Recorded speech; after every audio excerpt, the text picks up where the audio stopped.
approfondimenti, storie ed aneddoti dal mondo del rock. Radio Dario su Radio Città Aperta.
Questa prima puntata oggi parleremo della Vox Company, degli amplificatori Vox, sì. I also would like to say hi to all the English speakers listening to Radio Dario, because Radio Dario is everywhere in the world. Vi devo raccontare questa storia per iniziare a parlare degli amplificatori Vox. Era circa il 1962 quando un certo Brian Epstein si presentò nella fabbrica della Vox Company. It was 1962 when Brian Epstein entered the Vox Company in Dartford, Kent. La Vox si trovava a Dartford in Kent, alla periferia di Londra, e questo giovane uomo vestito di tutto punto chiese di parlare con un addetto ai lavori, dicendo che lui era il manager di una band che stava suonando tantissimo ad Amburgo e che voleva usare gli amplificatori Vox. So this Brian Epstein, he was super well dressed and he asked to speak with someone in the office, asking saying that his band, the band he was managing, was playing a lot in Hamburg, Germany, and would like to use the Vox amplifiers. Of course, the businessman said, yes, sure, how many amps do you want to buy? And he replied, I don't want to buy them, I want them for free. Chiaramente l'addetto alle vendite della Vox disse, certo, volentieri, quanti amplificatori vuoi acquistare? E lui rispose, io non li voglio acquistare, io li voglio avere gratis. E ovviamente si creò un piccolo imbarazzo che appunto l'addetto alle vendite disse, guardi, io non posso prendere decisioni del genere, devo parlare con il responsabile, ma come si chiama questa band? E lui disse, la band si chiama The Beatles. So the salesman said, I can't do anything like for you right now, I have to speak with my boss. And I said, what's the name of the band? And Brian Epstein replied, the band is called The Beatles. So the man called the boss and say, hey, you know what, there is this guy, blah, blah, blah, talking about this band and would like to have some guitar amps for free. And the boss was screaming, what? We don't do that. We don't do charity, We don't give anything for free. What's the band name anyway? The guy said, they're called, how are they called? The Beatles. The Beatles? This is not a good name. Quindi il titolare della Vox, scusate, cominciò a strillare dicendo, ma chi è questo, ma cosa vuole? Noi non facciamo carità, non diamo amplificatori gratis. E disse, ma come si chiama poi questa band? E il responsabile vendite chiese di una Brian Epstein, qual è il nome della band? The Beatles. E quindi disse, si chiamano Beatles. E il titolare della Vox disse, questo non è un buon nome per una band. E invece poi finì che i Beatles ebbero questi amplificatori gratis, con la promessa che non avrebbero mai usato nient'altro che i Vox per tutti i loro concerti, cosa che infatti fecero. So the Beatles in the end got the amps for free, promising that they would always use those amps and nothing else that Vox for every live show, and they did it. Prima dei Beatles c'era stata un'altra band molto famosa che aveva utilizzato i Vox. La Vox fu fondata alla fine degli anni 50. Vox started at the end of the 50s and it was founded by a man that was actually an accordionist. His name was Tom Jennings. Il fondatore della Vox alla fine degli anni 50 era un certo Tom Jennings, che in realtà era un suonatore di fisarmonica, e nel 1957 fondò la Vox a Dartford, Kent. Successivamente si unì a lui Dick Denny, che invece era un chitarrista.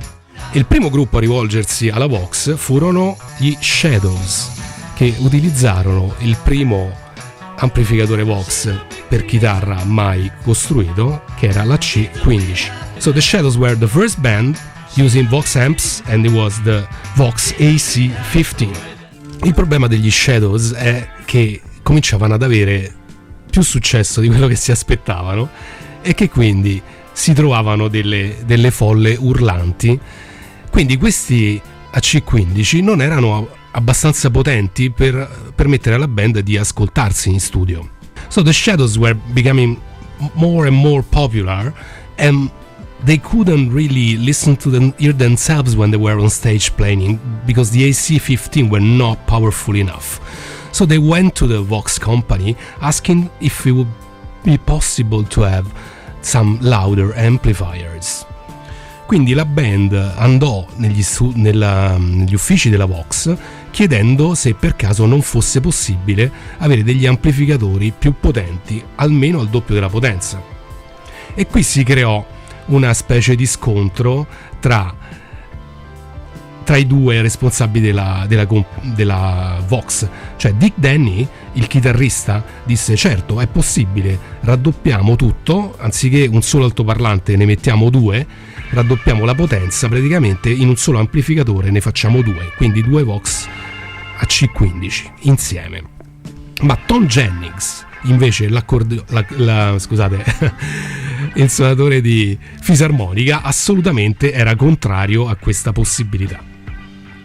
So there was a little argument between Dick Denny, the guitar player, one of the Vox chief, saying that yeah, sure, it's possible, we can double the AC15, having two speakers and making just double. And Tom Jennings, rather, he was not really up for this option. In the end, after a few arguments, Tom Jennings said, all right, okay, you can try, but you can produce only 10 amplifiers. Alla fine Tom Jennings, dopo varie discussioni, accordò a Dick Denny di provare, con però la clausola che non venissero prodotti più di 10 amplificatori a questa potenza incredibile. Ed è così che nacque la C30. This is the way the AC30 was born, and I think they produce a bit more than 10. Credo che alla fine ne abbiano prodotti un po' più di 10 da quegli anni fino ad oggi. Un'altra band che usò questi amplificatori e che casualità viveva proprio da quelle parti, perché sia Mick Jagger che Keith Richards sono nati proprio a Dartford, quindi erano proprio di casa.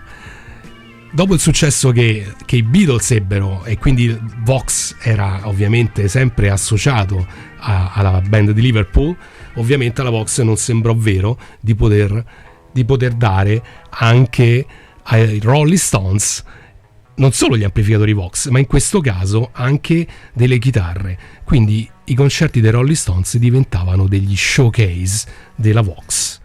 Non vi ho detto prima che in realtà la Vox, prima di costruire amplificatori per chitarra, aveva cominciato costruendo appunto delle fisarmoniche, perché ovviamente il fondatore quello suonava. Queste fisarmoniche avevano bisogno di una specie di amplificatore per poter essere sentite, e quindi da lì in un certo senso la cosa fu sviluppata, passando attraverso una sorta di piano elettrico di tastiera che aveva appunto una specie di cassa amplificata insieme, e da lì poi diventò invece un amplificatore per chitarra. So Vox started actually building accordions, as Tom Jennings was an accordion player, and then he developed like a kind of amp for the accordion, like to have the accordion playing louder, and then he switched on some kind of electric piano with this sort of amp linked to, ending up with guitar amps, not only guitar, of course, bass and other stuff. Another band that, you know, since Vox was launched by the Beatles and the Stones, almost every band in the 60s used Vox amps. And I can mention, I don't know, the Moody Blues, the Yardbirds, the Animals. But one band I really like using Vox was the Kinks. Tutte le band degli anni 60 praticamente hanno usato gli amplificatori Vox, dagli Animals ai Moody Blues agli Yardbirds, ma una band che particolarmente amo che usò gli amplificatori Vox sono stati the Kinks. Vox started producing not only amps but also some pedals, you know, guitar effects. La Vox ci stava prendendo gusto, il business stava andando bene, per cui oltre agli amplificatori ebbero l'intuizione e la pensata di produrre anche degli effetti dei pedali per chitarra. Tra questi il famoso effetto wah-wah, che fa suonare la chitarra appunto come una specie di, per chi non è chitarrista, per una specie di wah-wah. E un giorno a Londra era arrivato un chitarrista di Seattle e decise di andare a provare appunto dei nuovi pedali per cercare dei suoni nuovi per la sua Fender Stratocaster. So in those days in London, I was just arrived, a guitar player from Seattle, and he was looking for, you know, experimenting with sounds, looking for some new stuff for his Fender Stratocaster. And he went in a music store and, you know, tried this wah-wah from Vox. Quindi questo musicista andò in un negozio di strumenti musicali e provò questo pedale wah, e il commesso gli spiegava come funzionava. Lo stesso commesso dice che tempo 10 minuti ed era il cliente che stava spiegando al commesso come si doveva usare quel pedale. So in 10 minutes the customer was explaining to the clerk, to the guy working at the shop, how that wah pedal was really working, you know? It just like he did everything upside down. I think you got it. I think you know who I'm talking about. Penso che abbiate capito di chi sto parlando. Questo chitarrista di Seattle non era altri che Mr. Jimi Hendrix.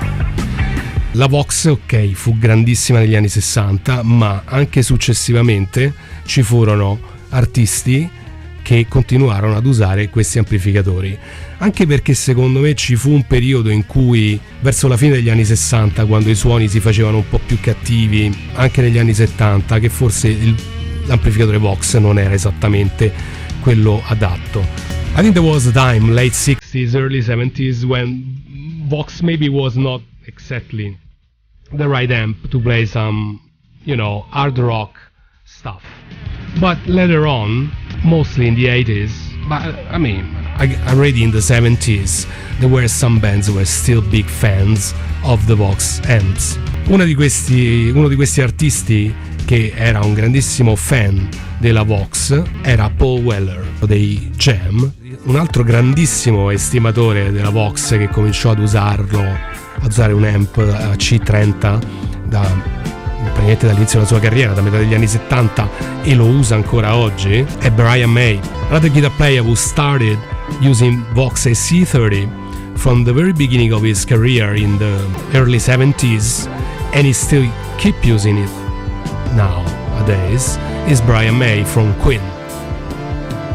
I don't know how many he has. I watched a documentary and he has kind of a music room and it's full of Vox amps, and every amp is different from the other. It has from different ages and, you know, crazy stuff. Non sono sicuro quanti amplificatori Vox Brian May abbia, è diventato una specie di collezionista, li ha di anni differenti, suoni diversi, eccetera, ma in tour ne porta sempre almeno 3 con sé che usa contemporaneamente sul palco, più 3 di riserva nel caso in cui dovesse esserci qualche problema. La cosa del problema è anche interessante quando, non mi ricordo adesso chi fu, ma qualcuno chiese alla Vox se che aveva dei dubbi sulla fragilità delle valvole, che quindi le valvole potessero dare dei problemi durante un tour.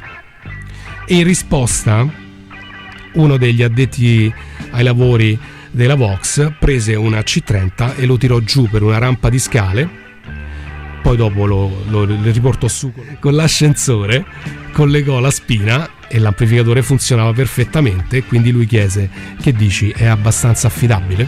So someone back in the days was not really sure about if he could trust the tubes of Vox amp, and so the guy from the company just threw one SC30 through a round of stairs, and then he took back with an elevator the amplifier. He plugged in and the amp was working perfectly. So he asked, what do you think? Is it enough reliable or not? Quindi il prossimo brano lo dedico a tutti voi che siete in ascolto. È un brano di un altro, con Peter Buck alla chitarra, un altro estimatore del Vox. Loro si chiamano R.E.M. and the song is called Shiny Happy People. Mi mette tanta allegria questo brano, è veramente, ti dà this song gives the right vibes. It's so happy and shiny, yeah. Okay, there is another guitar player that is really another huge fan of Vox, not only, but he has a few and he likes vintage instruments. C'è un altro chitarrista attuale che è un altro grande fan della Vox e di tutti gli strumenti vintage. Lui va in tour con una cosa tipo 27 chitarre per suonare magari 23 brani in scaletta, e io credo che al suo Rudy dovrebbero fare un monumento, perché gestire questa mole di chitarre è difficilissimo. I'm talking about The Edge. This is U2 and the song is called Ballad Blue Sky. Un'altra band negli anni 90, grandissima estimatrice degli amplificatori Vox. Another band from the 90s, another big huge fan of Vox amp was Radiohead, and this one is Just. The last song for, the Vox amps is a female band called Warpaint. It's a band from LA, California. L'ultima band di cui voglio parlare, che usa amplificatori Vox, si chiamano Warpaint. E sono una indie rock band americana di Los Angeles formata nel 2004, una band femminile che ha pubblicato 3 album. Soltanto per concludere il discorso della Vox, vi starete forse chiedendo che fine avrà fatto poi questa casa, questa compagnia, che esiste ancora. Just to finish the Vox topic, what happened? It was that Vox was going so well, there's so much demand that they couldn't cope with it. La Vox stava andando così bene, aveva così tante richieste che non riusciva addirittura ad evadere tutti gli ordini, per cui entrò in società una compagnia di elettronica che si chiamava Royston. So the electronics company Royston Group joined. Royston was focusing producing the black boxes, so the one that are inside the airplanes. When there is an airplane crash, you have all the infos in the black box. Questa compagnia, la Royston, sperimentava producendo le scatole nere, quelle che sono all'interno degli aeroplani quando c'è un incidente, che registrano tutte le informazioni. Il problema fu che Royston stava investendo in questa cosa tantissimo e quindi succhiava soldi piuttosto che metterne, e finì che poi qualcun altro in realtà sviluppò meglio l'idea delle scatole nere e la Royston fallì, e insieme alla Royston trascinò nella crisi anche la Vox, che fu venduta a varie compagnie fino a che non fu acquisita mi sembra nel 1982 dalla Korg, e adesso viene prodotto, gli amplificatori Vox vengono prodotti dalla Korg in Cina. So he ended up that Royston Group didn't make it, so they were like drain money rather than putting in, and so Vox got kind of a crisis and it was sold to many different companies until Korg bought it in the 80s, and right now the Vox amps are produced by Korg in China. not the same thing. I'm, lucky enough I bought a British Vox amp, an SE15 in the late 90s. Sono abbastanza fortunato ad aver acquistato alla fine degli anni 90 un amplificatore Vox fatto in Inghilterra, una C15 che mi tengo stretto, che funziona ancora benissimo. Ragazzi, io vi ringrazio per l'ascolto, per il supporto, siete fantastici. Thanks so much everyone, thanks so much for listening, thanks for your support, and yeah, I really appreciate. Check my YouTube channel if you like. E per oggi è tutto. Ciao ciao.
Approfondimenti, storie ed aneddoti Dal mondo del rock.